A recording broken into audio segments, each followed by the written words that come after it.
आज शनिवार म्हटलं की मुलांचा आनंदाचा दिवस म्हणजेच दप्तरमुक्त शनिवार आणि आनंददायी शनिवार।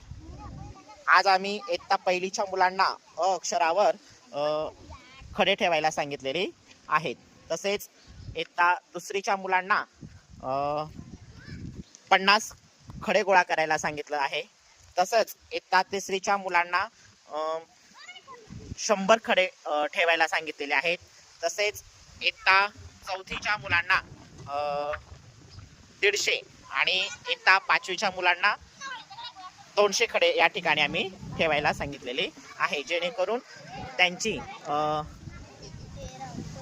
संख्याज्ञान या ठिकाणी होईल।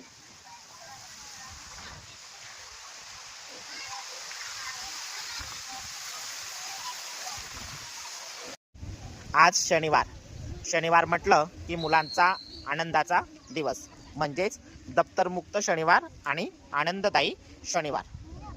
आज आम्ही इयत्ता पहिलीच्या मुलांना अ अक्षरावर खडे ठेवायला सांगितलेले आहेत। तसेच इयत्ता दुसरीच्या मुलांना 50 खडे गोळा करायला सांगितलं आहे। तसंच इयत्ता तिसरीच्या मुलांना 100 खडे ठेवायला सांगितलेले आहेत। तसेच इयत्ता चौथीच्या मुलांना 150 आणि इयत्ता पाचवीच्या मुलांना 200 खडे या ठिकाणी आम्ही ठेवायला सांगितलेले आहे, जेणेकरून त्यांची संख्याज्ञान या ठिकाणी होईल।